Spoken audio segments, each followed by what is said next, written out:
Yo, what's up, dear souls? Welcome back to DOR Part 8, Season 3.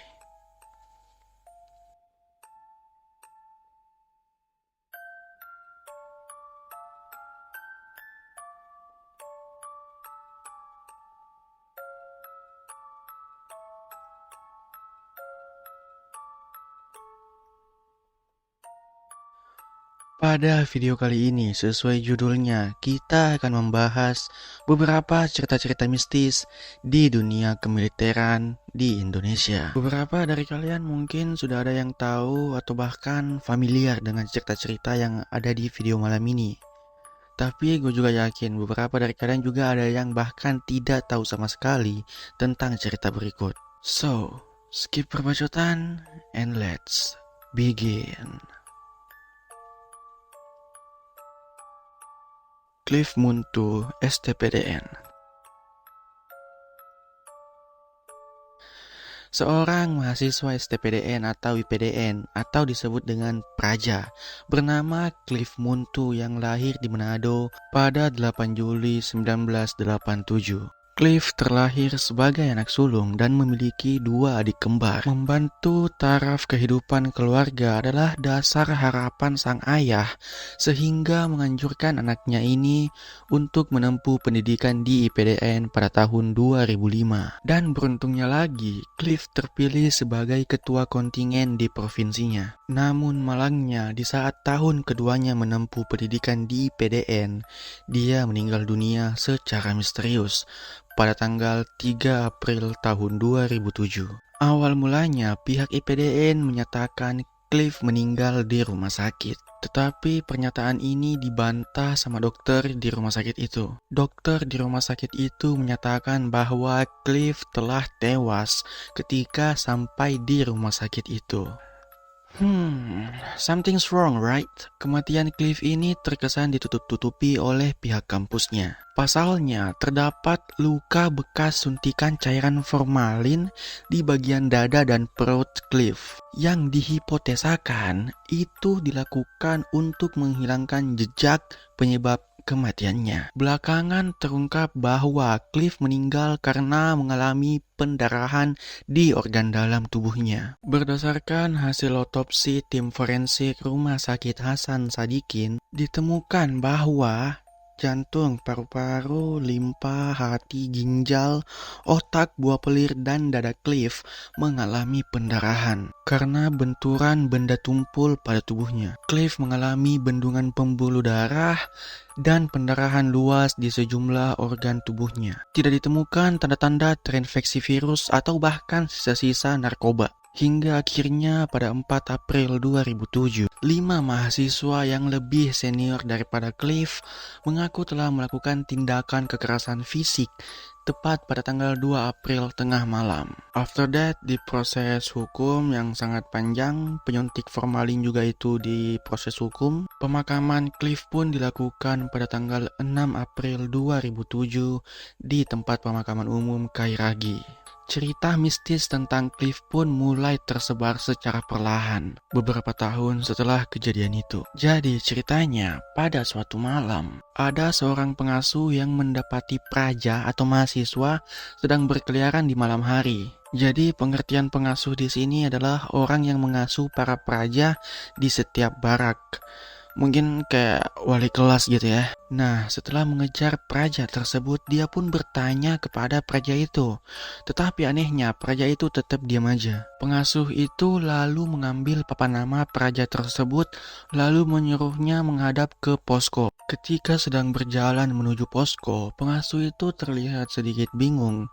Kok bisa gitu loh, ada praja yang berkeliaran di malam hari memakai baju dinas. Nah, sesampainya di posko, pengasuh tersebut membaca papan nama praja yang tadi. Dan nama yang tertulis di papan nama praja itu adalah Cliff Muntu. Gak tahu apa yang dirasain sama pengasuh ini ketika memegang papan nama dari almarhum Cliff Muntu. Namun ada banyak kabar juga bahwa ada banyak jin atau hantu yang sering menyerupai almarhum Cliff Muntu.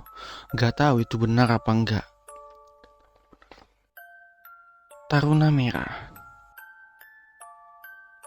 Menurut cerita yang gua baca di Kaskus, Muhammad Soceh adalah seorang taruna yang meninggal ketika mengikuti ujian Doper. Jadi ceritanya waktu itu dia kaget ketika sedang merayap dan bergulir, tiba-tiba muncul ular di depan mukanya yang ingin menggigit dia. Alhasil spontan dia menghindar, mendongakkan kepalanya ke atas, dan secara tidak sengaja sebuah peluru yang ditembakkan oleh pelatihnya menembus helm dan kepalanya. Seketika itu pun dia gugur dan kepalanya memerah berlumuran darah. Makanya dia disebut sebagai Taruna Merah. Dari sinilah muncul berbagai cerita-cerita mistis di dunia militer Indonesia tentang Taruna Merah. Katanya setiap kemunculan almarhum Bang Soceh ini selalu diawali dengan kabut tebal dan juga suara auman macan. Kalau kebagian tugas jaga malam di Akmil, semua taruna pasti tahu pos monyet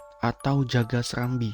Nah, pernah nih, kebetulan ada taruna keturunan Bugis Makassar yang jaga malam di depan pos Akmil. Nah, pada dini hari, dia melihat seseorang berjalan dari pavilion mayor ke arahnya. Perkiraan awal itu adalah komandannya. Tapi semakin mendekat, ia lalu menyadari bahwa itu adalah Taruna Merah. Dia menyadari itu karena dia sendiri melihat ciri-cirinya.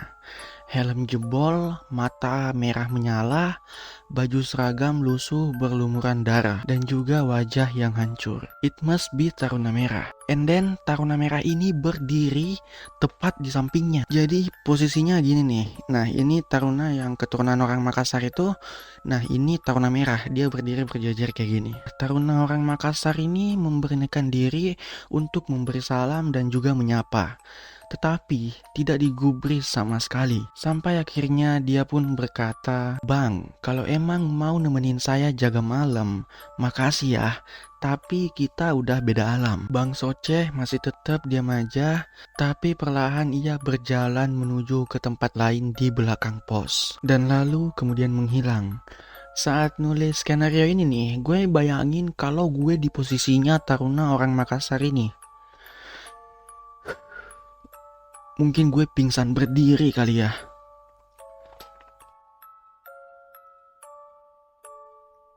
Tandu Panglima Sudirman.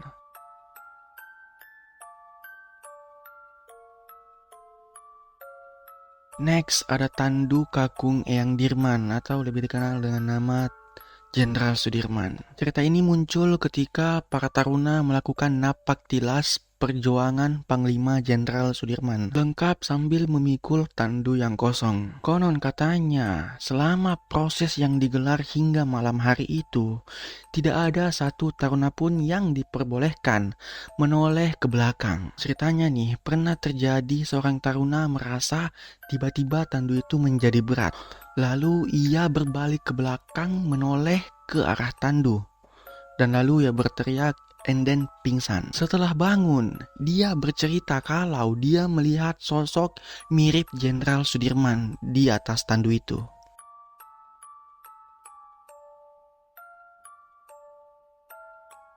Barak Bantir Sumowono.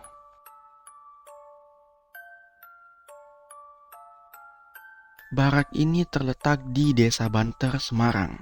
Sebenarnya nama asli barak ini adalah Komando Latihan Rindam 4 di Ponegoro. Di dalam barak ini terdapat orang yang disamarkan saja ya namanya menjadi Sardi.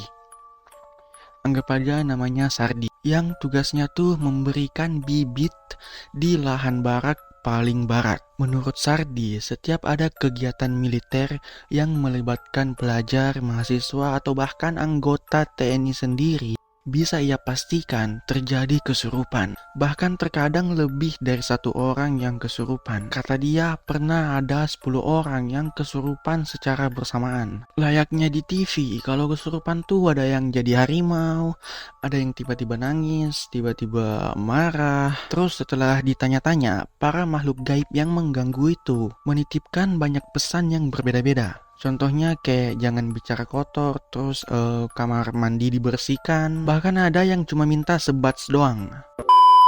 Meski sudah sering diberi pengarahan tiap memulai kegiatan, tetap aja ada yang melanggar gitu loh. Dan akhirnya terjadi kesurupan.